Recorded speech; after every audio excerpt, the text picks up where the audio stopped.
नमस्कार, good evening, बहुत स्वागत है आप सबका। आप देख रहे हैं face to face Madhya Pradesh. आपके साथ मैं हूं पुनीत पाठक। मध्य प्रदेश विधानसभा चुनाव में जीत के लिए कांग्रेस पार्टी अतीत के पन्नों में अब अपनी संभावनाएं तलाश रही। कमलनाथ ने बाकायदा एक किताब की शक्ल देकर अपने ही कर युवाओं तक एक बात पहुंचाने ठानी है और इस पर बीजेपी को कड़ा ऐतराज है। आखिर इस किताब में है क्या ऐसा जिस पर बीजेपी को आपत्ति हो गई और बीजेपी को आपत्ति किन बिंदुओं पर है, यही आज हम face to face Madhya Pradesh में सीधे डिबेट के द्वारा जानेंगे। और इस पर बातचीत करने के लिए हमारे साथ में दोनों पक्षों के कद्दावर नेता होंगे। तो आज बात होगी कांग्रेस की किताब और बीजेपी मांगे हिसाब की। अब इस पूरे मुद्दे पर दोनों पक्ष क्या कहते हैं यह भी आपको सुनवाएंगे, तर्क क्या है यह भी दिखाएंगे। लेकिन इसके पहले वो रिपोर्ट देख लीजिए कि किताब में ऐसा है क्या।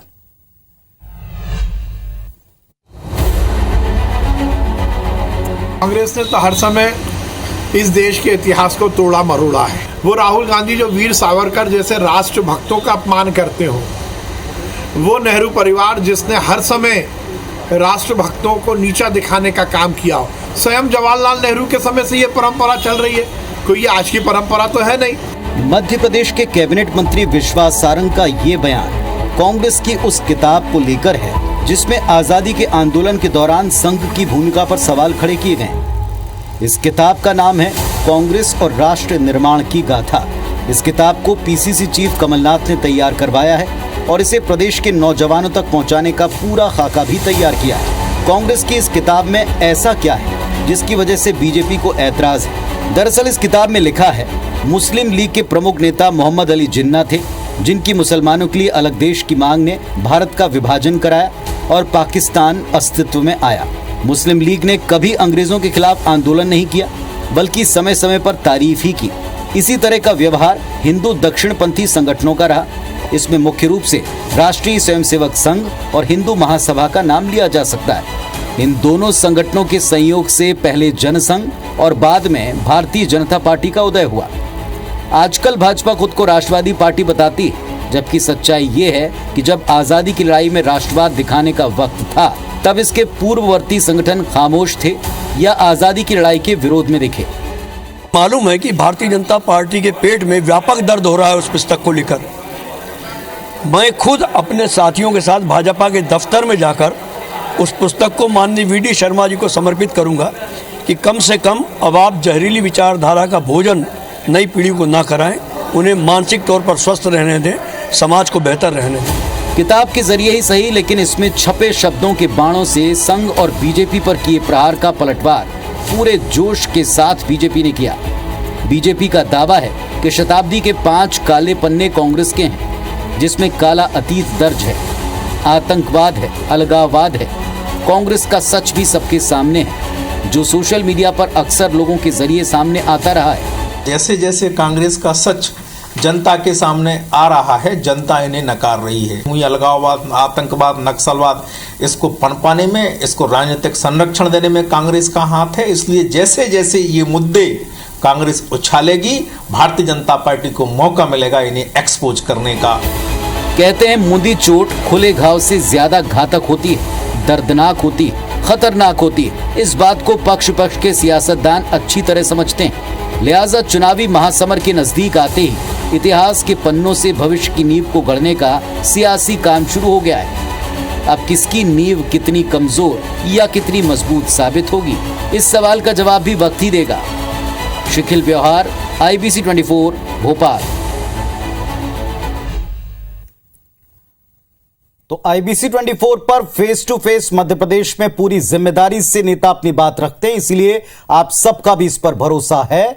आज हमारे साथ में इस विषय पर बातचीत करने के लिए दोनों पक्षों के दो बड़े कद्दावर नेता हैं। राजपाल सिंह सिसोदिया साहब हैं, भारतीय जनता पार्टी के बड़े अध्ययनशील प्रवक्ता महोदय, और आनंद जाट साहब हैं, तर्कशीलता के साथ में कांग्रेस का पक्ष इस मंच के ऊपर रखेंगे। एक लंबा तजुर्बा रखने वाले मृगेंद्र सिंह साहब वरिष्ठ पत्रकार के तौर पर हमारे साथ में जुड़े हैं, जो इस राजनीति पर और इसके पीछे के फैक्ट्स पर बारीकी से पकड़ रखते हैं। आप तीनों को नमस्कार। फेस टू फेस में बिना ब्रेक के आपसे सीधे इस विषय पर जुड़ेंगे। ओपनिंग स्टेटमेंट रखने की बारी है। सबसे पहले राजपाल सिंह सिसोदिया जी, बीजेपी को क्यों दर्द हो रहा है? कांग्रेस कहती है आपको इस किताब के आने की आहट से ही घबराहट है, क्यों है? बताएं अपनी बात। देखिए, बहुत अच्छी बात है, हर संगठन को, हर दौर को अपने बीते दौर की अपनी जो गाथा है उसके तथ्यों के साथ में उसको प्रस्तुत करना ही चाहिए। अगर कांग्रेस अपनी और राष्ट्र निर्माण की गाथा को प्रस्तुत करने का कार्य कर रही है तो स्वागत योग्य है, परंतु दुर्भाग्य देखिए कि इसी पुस्तक के पेज नंबर 7 पर कांग्रेस करती है अगर तो वो क्रांति है, वो स्वतंत्रता का आंदोलन है। और हमारे भगनीडीह के 400 आदिवासी गांव के 6000 लोग इकट्ठा होकर ये शपथ लेते हैं कि विदेशी राज खत्म किया जाएगा, तो उसको ये नाम क्या देते हैं कांग्रेस की गाथा में? आदिवासी विद्रोह। तो ये आदिवासियों के साथ जो जिस प्रकार के शब्द का उपयोग किया है ये आपत्तिजनक है। और उस विद्रोहियों के 2 प्रमुख नेता थे सीदो और कानू। ये जो बात लिखी है पेज नंबर 7 पे आदिवासियों का विद्रोह करके, तो आप गलत तथ्य मत बताइए। और अगर तथ्य गलत भी बताना है तो कम से कम किसी को अंडर एस्टिमेट करके मत बताइए। आपने आदिवासियों का जो राष्ट्र के लिए त्याग था, आदिवासियों का जो इस देश की आजादी के लिए समर्पण था, उसको विद्रोह बोल दिया, आदिवासी विद्रोह। तो ये आदिवासियों का अपमान है। फिर आप अपनी गाथा गाइए। आपको अधिकार नहीं बनता है कि आप राष्ट्र के अन्य संगठनों के बारे में। सिसोदिया साहब ने ओपनिंग स्टेटमेंट दिया, वो आपने भारतीय जनता पार्टी के आधिकारिक वर्जन से अलग नहीं पाया होगा। आनंद जाट साहब, आता हूं आपके पास आऊंगा।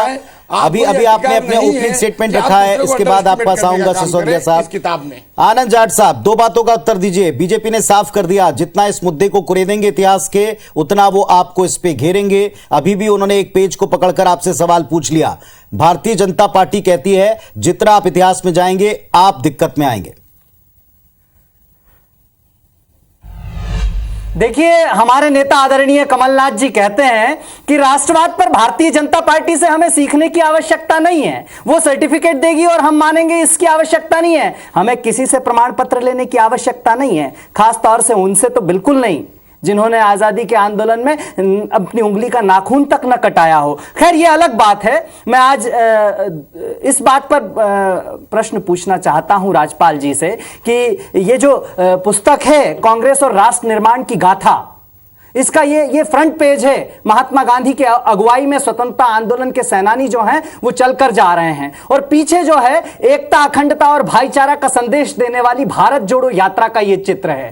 तो इस पुस्तक की विषय सूची भी मैं आपको आपके सामने दिखाना चाहता हूं। इसमें यह लिखा है कि 1857 का स्वतंत्रता संग्राम, आदिवासी विद्रोह, भारतीय राष्ट्रीय कांग्रेस की स्थापना, महात्मा गांधी का सत्याग्रह, सुभाष चंद्र बोस की जो त्याग और बलिदान की कहानी है वो इसमें लिखी है, सरदार पटेल के बारे में इसमें लिखा है। तो ये राष्ट्रवाद की जो सच्चे इतिहास की पुस्तक है, इससे किसी भी राष्ट्रवादी को दिक्कत नहीं होनी चाहिए। इससे दिक्कत होगी तो केवल अंग्रेजों के मुखबिरों को, इससे दिक्कत होगी तो स्वतंत्रता आंदोलन से गद्दारी करने वालों को, इससे दिक्कत होगी अंग्रेजों के चाटुकारों को। भारत के किसी भी देश प्रेमी नागरिक को इस पुस्तक से, इस स्वतंत्रता की वीर गाथा से दिक्कत नहीं होगी। चलिए, विस्तार में जाट साहब सीधे सीधे आप दोनों आपस में तर्क रखिएगा। फिलहाल मृगेंद्र सिंह साहब को भी सुन लें, उनका ओपनिंग स्टेटमेंट भी 90 सेकंड में सुन लें। मृगेंद्र जी, इतिहास के द्वारा कौन अपने भविष्य की गाथा को पक्की करना चाहता है?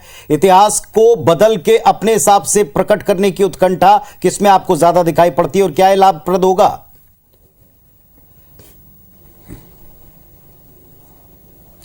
देखिए, हम इतिहास के माध्यम से अगर आप किसी चीज़ को कुरेदना चाहते हैं और उसके माध्यम से चाहते हैं कि हम जो पुरानी बीती हुई चीज़ों के भरोसे आगे बढ़ जाएं, तो मुझे तो लगता नहीं कि आज के समय में संभव है। ठीक है, इतिहास का ज्ञान सबको होना चाहिए, इतिहास सबको पढ़ना चाहिए, इतिहास की जानकारी हर व्यक्ति को होनी चाहिए। कोई राजनीतिज्ञ नहीं, हम आप जो भी आम जनता है देश की, उसको भी अपने इतिहास की जानकारी होना चाहिए, विशेषकर स्वतंत्रता आंदोलन की या और किसी की जानकारी होना चाहिए। लेकिन आप पुरानी चीज़ों को कुरेद कर अगर सोचो कि हम राष्ट्र निर्माण करेंगे या उसके आगे आएंगे, हम उस चीज़ों को जनता तक पहुंचा के हम एक माहौल बनाएंगे भारतीय जनता पार्टी या सत्तारूढ़ पार्टी के खिलाफ कांग्रेस का, तो मुझे लगता नहीं कि ये आज के समय में संभव है। क्योंकि आज के युवा जो है ना, आगे क्या होगा, भविष्य यूथ क्या है, नई चीजें वो जानना चाहता है। अब युवाओं को कुछ लोग हैं, छोड़ दीजिए, लेकिन मुझे लगता नहीं कि आज के युवा को ज्यादा पुराने बीते हुए इतिहास से मतलब। आज के युवा को तो आज क्या है और भविष्य क्या होगा उस पर ज्यादा रुचि रहती है। चलिए, आपने संक्षेप में अपनी बात रखी। अब राजपाल सिंह सिसोदिया साहब, भारतीय जनता पार्टी को क्या इस बात से दिक्कत है, क्योंकि इसमें संघ के बारे में और साथ में हिंदू महासभा के बारे में कहा गया है, क्योंकि कांग्रेस कहती है जो आपके पूर्ववर्ती संगठन है उसकी असलियत बताने से दरअसल बीजेपी को दिक्कत है। देखिए, लंबे समय तक कांग्रेस ने इस देश को गलत इतिहास पढ़ाया। कांग्रेस और कांग्रेस की नीति वाली जो सरकारें रही, उन्होंने लंबे समय तक इतिहास को तोड़ मरोड़ कर देश की जनता के सामने पेश किया। हमारे बच्चों को यह पढ़ाया गया कि अकबर महान है, जबकि वास्तविक में महाराणा प्रताप महान है, अकबर कभी महान नहीं हुए, परंतु पढ़ाया गया, आज तक पढ़ाया गया। अब हमारा जब सरकार बदली है, उसके बाद में जब हमने शैक्षणिक क्षेत्र में आमूलचूल परिवर्तन की बात करी तो ये कह रहे हैं कि भगवाकरण हो रहा है। अगर ये कहते हैं भगवाकरण हो रहा है तो होता रहे, पर सही इतिहास पढ़ाने का काम करना चाहिए। अब ये जो कांग्रेस के नए कार्यकर्ताओं को पढ़ाने के लिए जो किताब बनाए हैं, इसमें गलत तथ्य प्रस्तुत किए गए, इसलिए हमने उस पर ऑब्जेक्शन लिया है। पर वो अगर सही बात बताते हैं तो कोई बात पढ़ाएंगे नहीं। क्या? कांग्रेस और कांग्रेस से जुड़े नेता, सुनिए साहब, कांग्रेस और कांग्रेस से जुड़े नेता अगर आंदोलन में भाग लेते हैं तो वो तो स्वतंत्रता आंदोलन, और आदिवासी समाज जब उसी प्रकार का कृत्य करते हैं तो वो विद्रोह। चलिए, ये लिखा हुआ है इस बात पेज नंबर 7 पे, इस बात का अध्याय उत्तर नंबर दें। 3 इसी आपने पुस्तक उन्हें का। विद्रोह क्यों तो कहा? गलत चीज गलत पढ़ाना, आप पढ़ा रहे हैं, मीठा अपने मीठा हिसाब से गप चीजें। गप कड़वा कड़वा थू थू, हमारे- तो डबल पॉलिसी नहीं हमारे चलेगी। जनजाति भाइयों आप ने अपनी बात को आजादी के यज्ञ आप में अपनी बात को अपनी बढ़ाइए। आहुति आप दी, किसी और को उनको अगर हम किसी को अंडर स्थान देना चाहते हैं तो वो भारतीय जनता पार्टी जो आदिवासी विरोधी है, जो उनके जल जंगल और जमीन पर कब्जा करना चाहती है, वो आदिवासी भाइयों के साथ आज उनके कंधे पर बंदूक रखकर चलाने की कोशिश कर रही है। अगर उनकी वीर गाथा है आजादी के इतिहास में तो उस विद्रोह नहीं हो सकता। वीर गाथा, विद्रोह का क्या मतलब है? विद्रोह का क्या मतलब है? अंग्रेजों के मुख में कभी विद्रोह को समझ ही ना पाएंगे। और रश्मि रथी ने रामधारी सिंह दिनकर ने लिखा है कि जब क्रांतिकाल होता है तो सारी लफ्जों का रंग लाल होता है। और आज उस क्रांति को कांग्रेस की विचारधारा अपनी पुस्तक में स्थान दे रही है, तो भारतीय जनता पार्टी को दर्द हो रहा है। दरअसल ये चाहते हैं, ये बताना चाहते हैं कि आदिवासी जो है इस देश में किसी काम के लिए, ये ऐसा कहना चाहते हैं क्या? इन्होंने आजादी की लड़ाई में इनका तो कोई योगदान नहीं है। आज इनको बताना चाहिए, आज इनको समझाना चाहिए कि इनके किस वैचारिक पूर्वज ने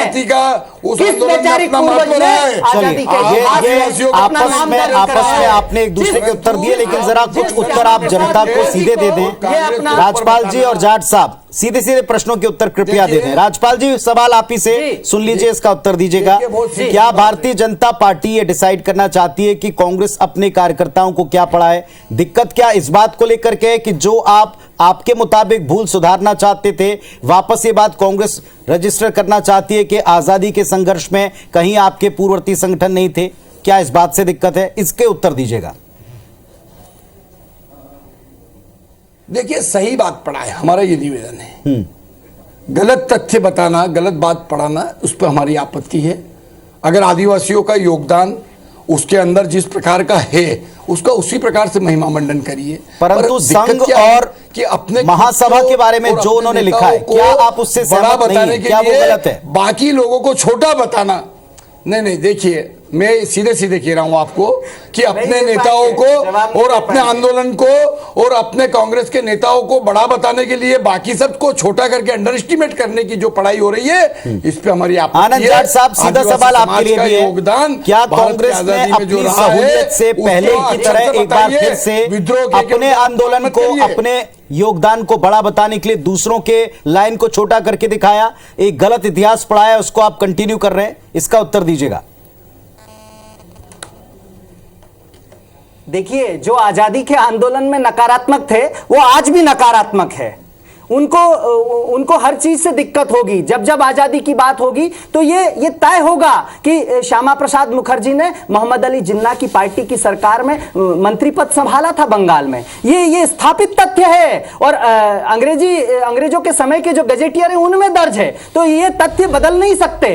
और जिन्ना के सराहना किसने की थी? वो सावरकर ने की थी। और पेंशन किसने ली थी? वो उन्होंने ली थी। हालांकि आज प्रश्न ये नहीं है, जो व्हाट्सएप के माध्यम से, सोशल मीडिया के माध्यम से इन्होंने जो भ्रमित कर रखा है, जो एक भ्रम फैला रखा है तथ्यों के मामले में, उन भ्रमों को हम अपने कार्यकर्ताओं को दूर करना चाहते हैं। उनके लिए ये पुस्तक है। इससे इन्हें दर्द क्यों होता है? ये तथ्य बताए ना कि क्या श्यामा प्रसाद मुखर्जी बंगाल में मोहम्मद अली जिन्ना की पार्टी की सरकार में मंत्री नहीं थे? अगर थे तो फिर आज उन्हें ऐसा लगता है कि भारतीय जनता पार्टी की पिच पर अब कांग्रेस पार्टी वापस खेल रही है। लेकिन जैसा भी मृगेन जी भी कह रहे थे कि आपको आज अगर जीत चाहिए तो भविष्य को लेकर रोड मैप बताना पड़ेगा, युवाओं को इससे ज्यादा सरोकार है। इस पर उत्तर क्या कांग्रेस? बता देता हूं सर बता देता हूं। हां, उस रोड मैप को आज मैं हिमाचल प्रदेश की नवनियुक्त कांग्रेस की सरकार सुखविंदर सिंह सुक्खू जी के नेतृत्व में जो बनी है, उन्होंने ओल्ड पेंशन स्कीम लागू कर दी है हिमाचल प्रदेश के अंदर। और जब मध्य प्रदेश में कांग्रेस की सरकार बनेगी 2023 में कमलनाथ जी के नेतृत्व में, तो हम ओल्ड पेंशन स्कीम कर्मचारियों को तोहफे के रूप में देंगे। हम किसानों की कर्ज माफी का जो रुका हुआ काम है, ठीक है, मतलब आप इस पर काम कर रहे हैं, दोहरा काम कर रहे हैं, उस काम को दोबारा करेंगे। पिच पर भी आप जाकर के उन्होंने आपको जिस मुद्दे पर घेरा, अब आप इसे अपनी किताब से उत्तर दे रहे हैं। मृगेन जी, एक सवाल, आप दोनों पक्षों को सुन चुके हैं। असल दिक्कत किस बात की है, टसल किस बात की है? अभी हम देख रहे थे पिछले कुछ दिनों से नाम बदलने से लेकर इतिहास की गलतियों को सुधारने का एक पूरा क्रम भारतीय जनता पार्टी के द्वारा किया जा रहा है। अब वापस कांग्रेस उसी मुद्दे के ऊपर अपने अंदाज में जवाब दे रही, क्या इससे दिक्कत है?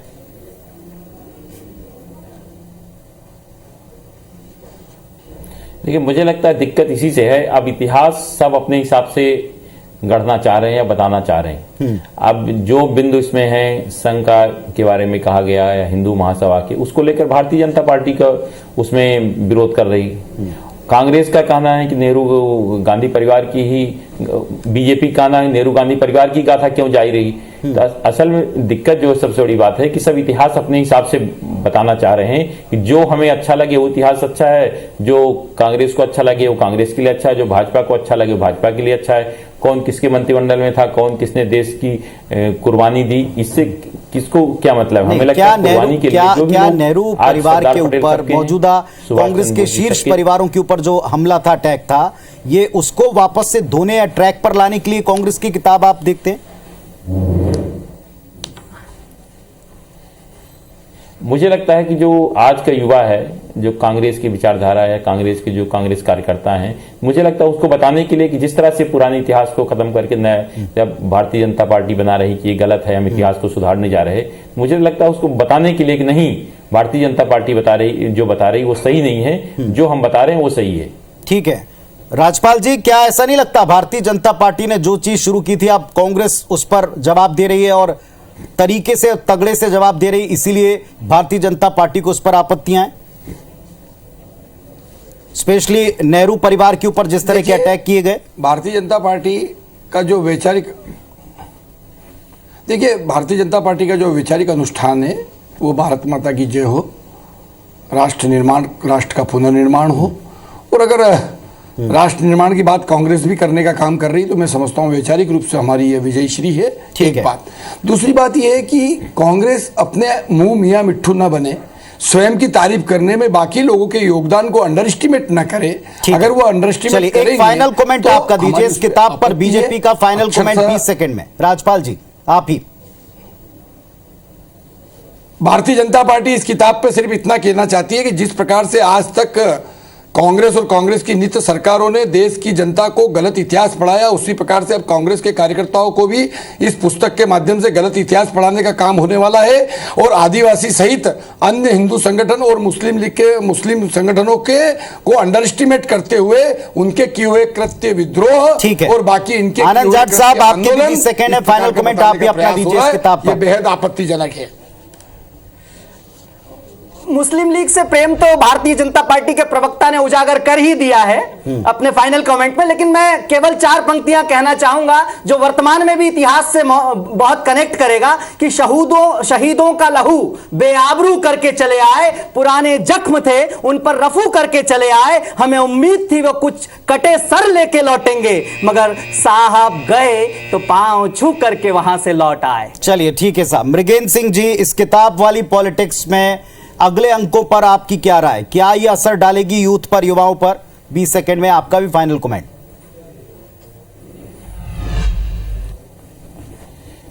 निश्चित रूप से जो कांग्रेस विचारधारा के लोग जानना चाहेंगे उस पर प्रभाव डालेगी। और जो ये बार बार सब भारतीय जनता पार्टी भी कह रही है कि हम इतिहास बदलने जा रहे हैं, तो ये तो कौन तय करेगा कि सही गलत क्या है, लेकिन दोनों को भी भारतीय जनता पार्टी की इतिहास जो बदला उसकी जानकारी हो ही रही लोगों की। कांग्रेस किताब के माध्यम से पहुंचाना चाहिए कि हमारा इतिहास ये है और हमारा आजादी में ये योगदान है। किसी भी घटनाक्रम के ऊपर सबकी राय अपनी अलग अलग हो सकती है, सबका देखने का नजरिया हो सकता है, लेकिन क्या कोई फैक्ट बदल सकता है? और अगर कोई फैक्ट बदले तो क्या ऐसे स्वीकार किया जा सकता है? लेकिन बड़ी बात, जैसा मृगेंद्र जी ने भी कहा, कि क्या आज की यूथ को, आज की पीढ़ी को उस इतिहास से वैसे ही सरोकार है जैसा जताने की कोशिश की जा रही है, या उसे अपने भविष्य के सवालों का जवाब ज्यादा चाहिए? अब यह भी पार्टियों को ही अपने हिसाब से उनको उत्तर देना है। फिलहाल फेस टू फेस में जो बात आपने सुनी, धन्यवाद आपका।